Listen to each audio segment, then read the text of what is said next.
What was that like for you to introduce to your kind of home geography? What were people's reactions?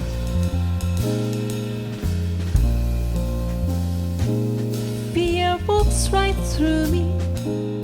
I forget how to talk.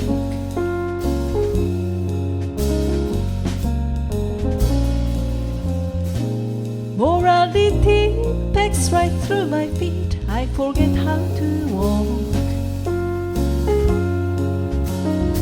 Only thing I have left to my freedom, my eyes spent on. Here in Japan, becoming a sushi chef is a 25 plus year process, right? There's a long time of apprenticing, so they do it just right.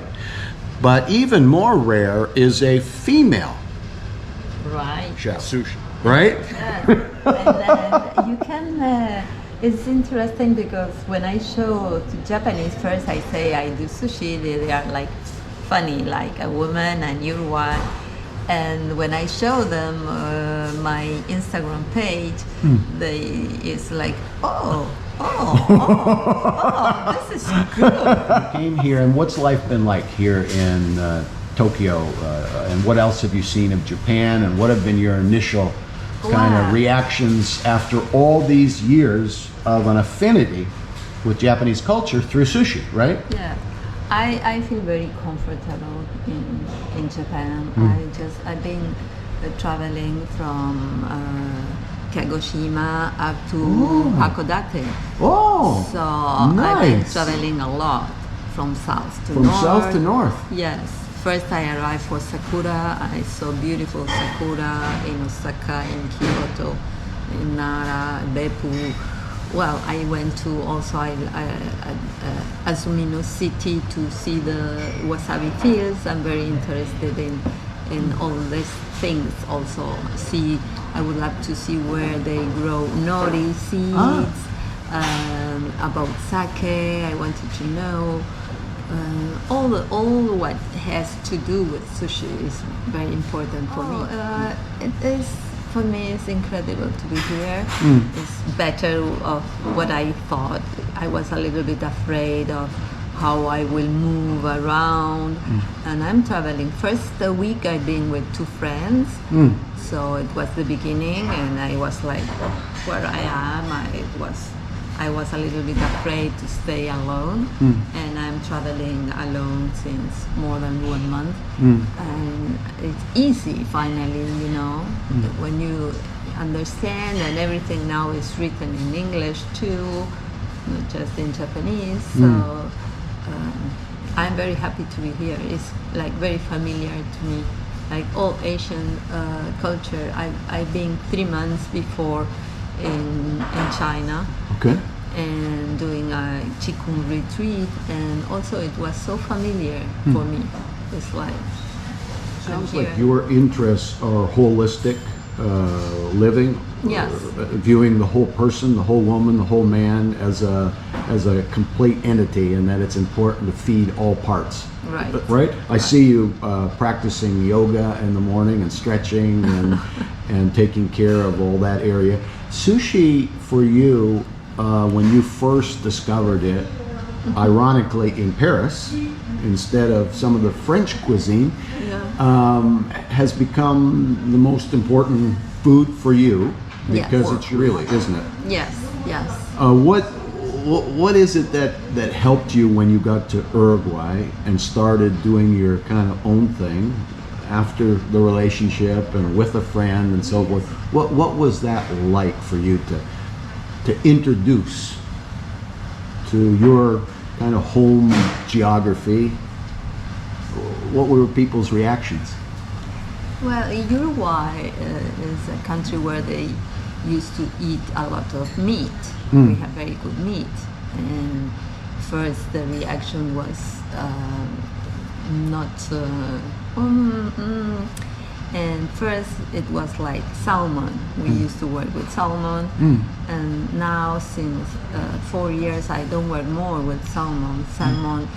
We don't have wild salmon, and salmon it comes from from Chile, from these PC factories where they grow them, and it's very, very bad. People think they are eating something healthy, and since they are born, since they are little eggs, they give antibiotics, and then they put some color, they dye them, they give something so they have this beautiful orange color.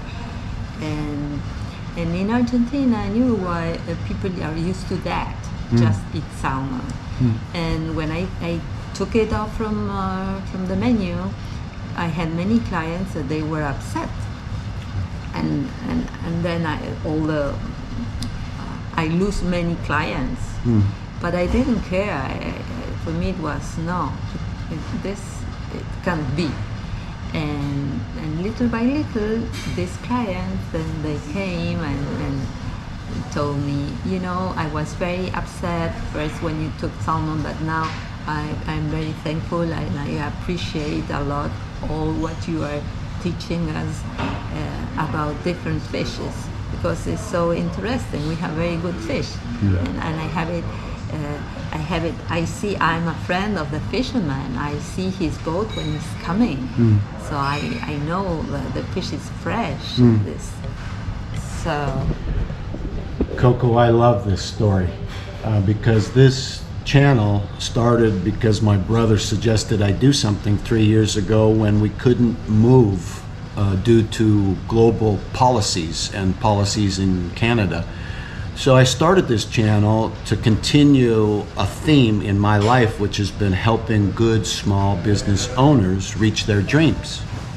Also travel, but more importantly now, inspiration. Inspiring people through the good stories of other people.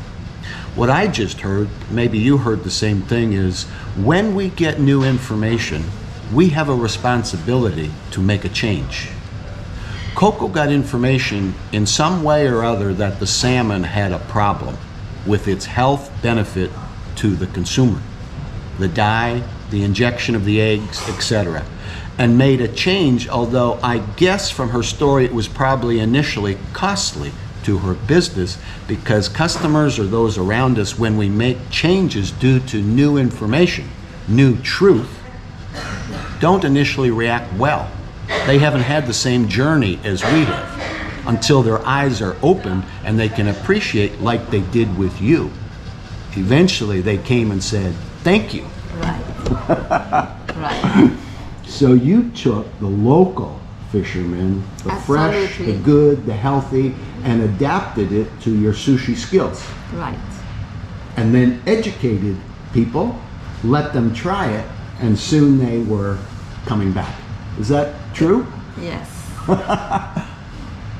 Absolutely. So did you, in your fusion of sushi, traditional with what's fresh, what's healthy, what's local, what's good, you came up with new sushi ideas, right, that are on your Instagram page? Yes, and also because sometimes there is no many variety of fish, because it's what they got. So we begin to work with marinated fish and like edomae sushi, like some things they are in vinegar and salt, something is with sugar and mirin and shoyu. Like we do different things because sometimes we have just 2 fish that day. So, or we put different toppings. You told me the other day you went to the Tokyo famous fish market. Oh yes. What was that like? Oh, it was fun. Did you see something unusual? To my freedom, my eyes paint orange sky to ocean, white clouds islands, coloring no time. Only place where I can be with you forever.